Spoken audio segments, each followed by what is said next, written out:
Still waters run deep. Still waters run deep. See? Still waters run deep. That's the whole umbrella of this video right here.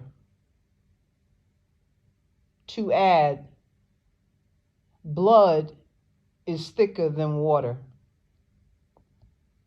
Is blood thicker than water? Blood is thicker than water.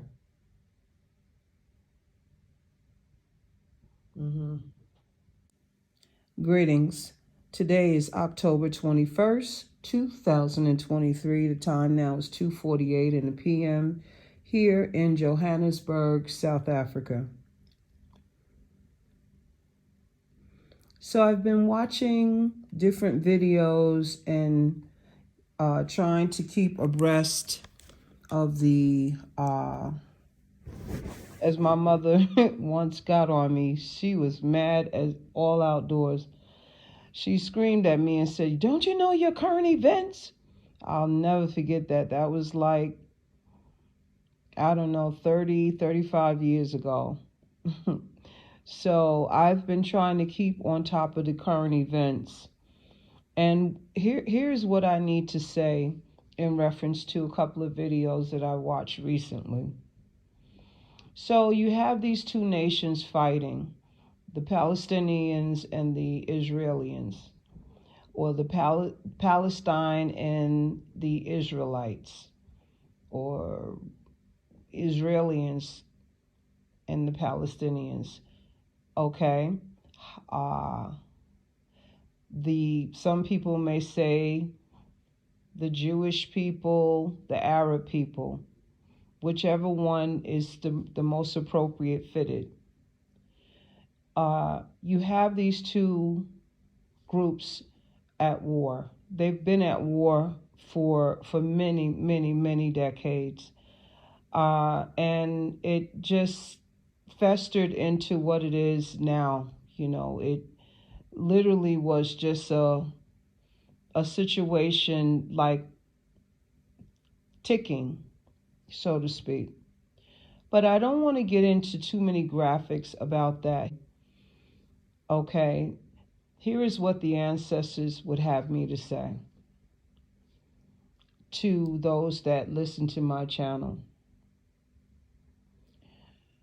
So at this point, it's about tick for tack is usually how a dispute goes when both sides are very angry and they don't feel heard, they feel ignored, and people have been hurt or people have lost their lives over the course of not just here recently, but years, decades, centuries even.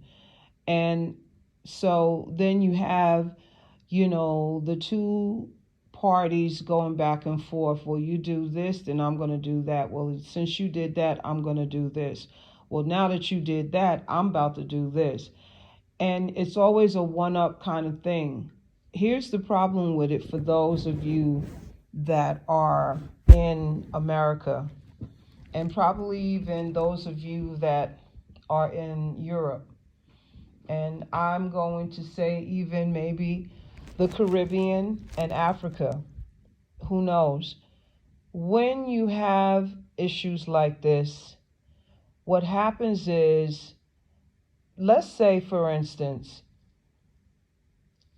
that the power structure that has sat down over the last few days and thought of ways to finishing this whole dispute off, okay, in that region of the world.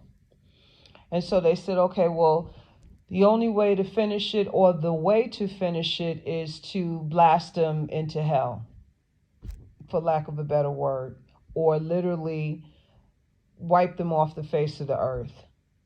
Okay? Well, it wouldn't go quite the way in which maybe those who believe that that is the way to resolve the problem believe that it would go. It wouldn't. Because now, when you do that, those that you allow to move into America, let's just use America for an example. You've allowed them to move in America. You've allowed them to take up residency. You've allowed them to start businesses. You've allowed them to buy real estate. You've allowed them to be in your workforce, in your religious institutions, in your medical hospitals, in your legal justice system, in your educational system, um, in your government, in your White House. You've allowed them to displace Black African people. You've allowed them to displace Black people.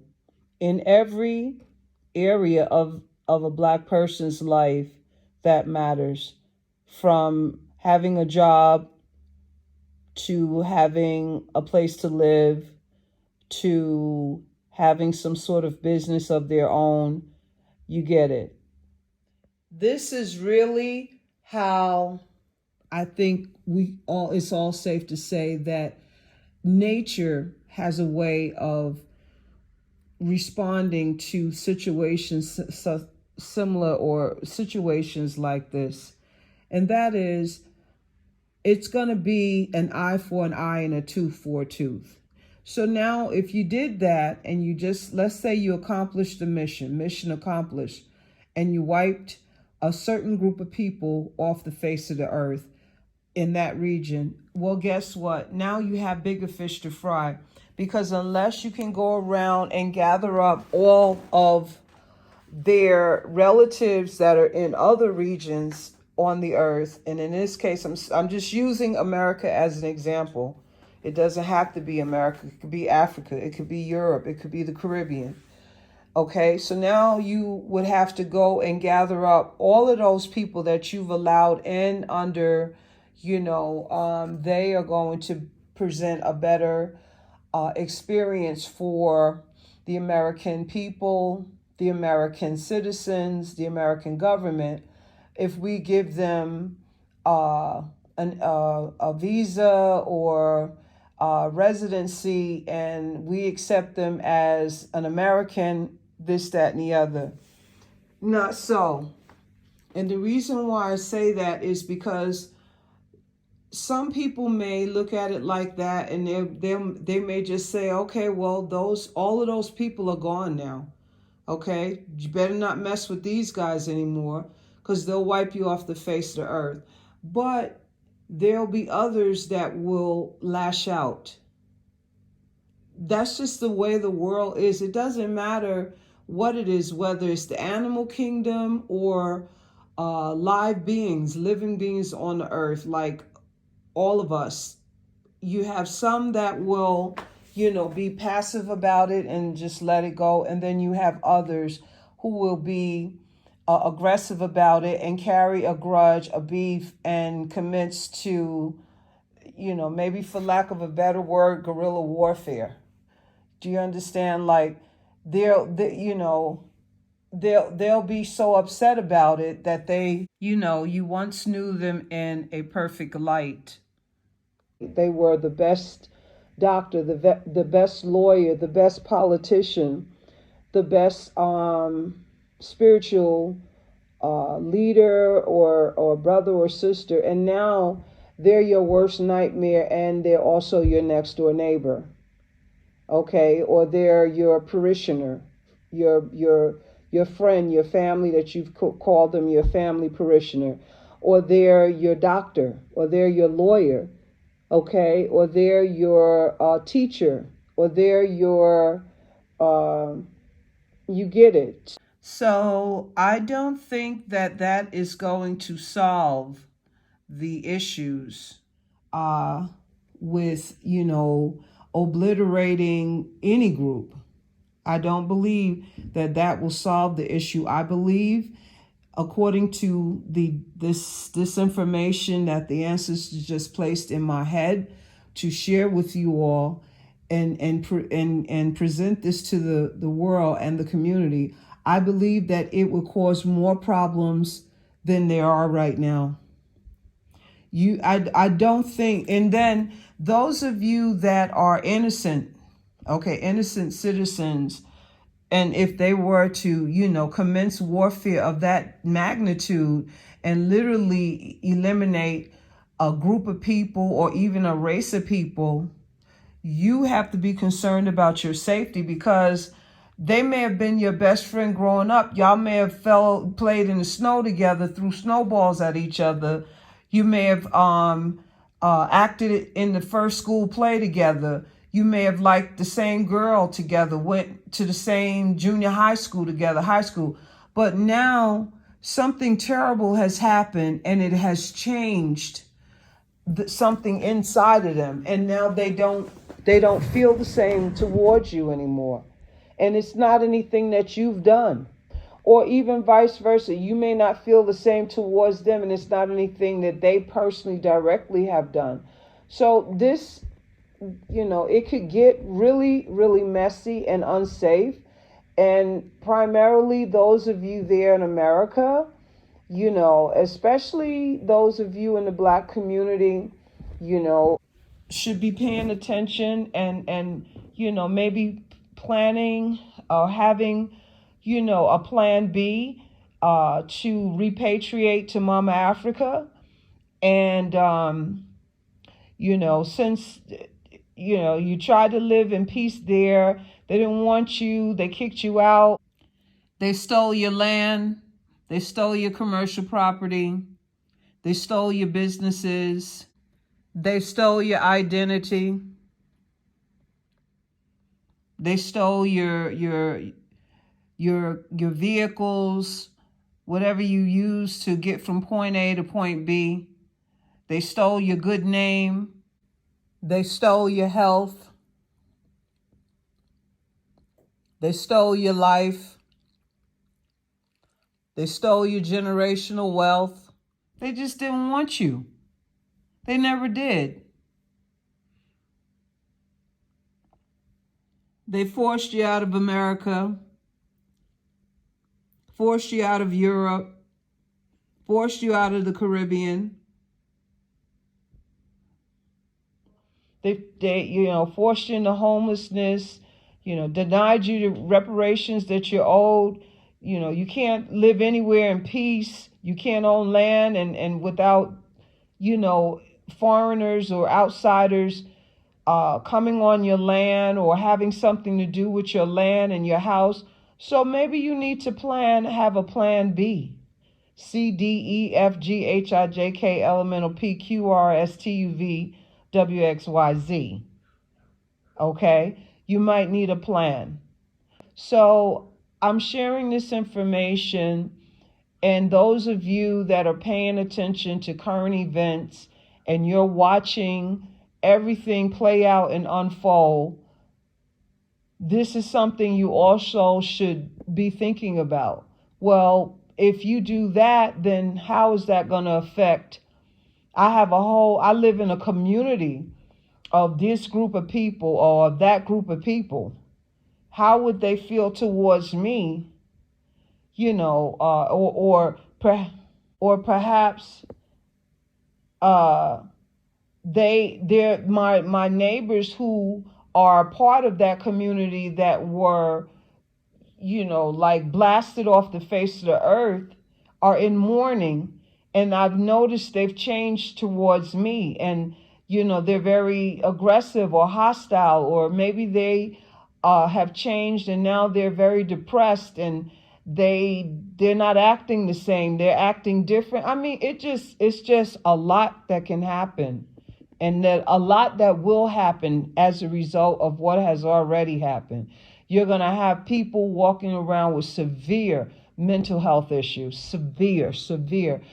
I mean, like on a level or close to it of what Black people have had to walk around living in with no help, no mental health help, no seeking asylum someplace else where they can be safe and live out their life in peace without people harassing them or attacking them.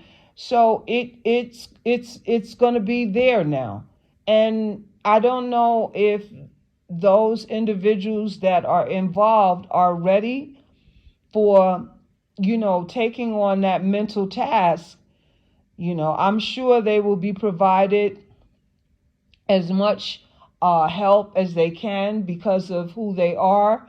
And but again, in this situation, even the people who would come in to perhaps mentor them or even counsel with them are going to be affected. Okay, that's the way these type of things happen. Is why black people from the black community have been saying for centuries now, or decades now, you know let our people go, pay reparations so that we can go somewhere and heal. We're not well, we're not in our right mind, we're suffering, we need healing, we need someplace peaceful to go where we're safe, we're in a protected class. I keep saying that black people should be in a protective class worldwide, a protective class where we can go and be in peace, because what we've gone through, the worst Holocaust in the history of the earth, no one has acknowledged the severe form of mental illness that has been created in our people. And no one has,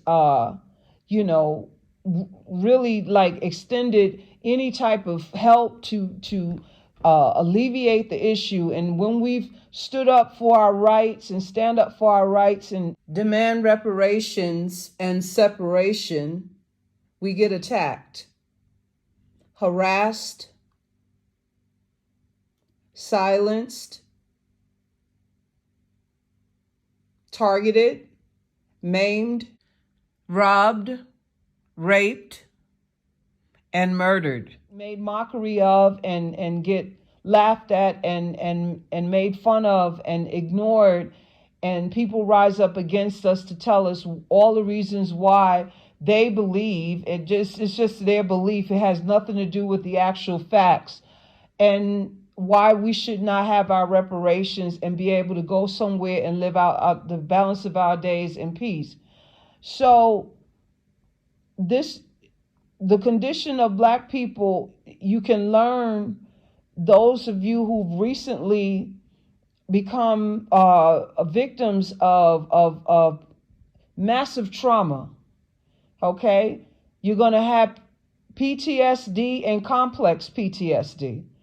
Okay, you're going to have a lot of it, a whole lot. It's going to be severe. And the difference, I'm trying to say this with much tactfulness as I can and humility as I can. The difference between your community and perhaps our community is our community, we've lived all of our life under these conditions. Your community, you've lived a privileged life. I don't know if you all are really built, and I'm not trying to be mean, or I'm not trying to say anything inappropriate here. I'm just being very candid and transparent about how we've suffered, and this is the same exact type of suffering.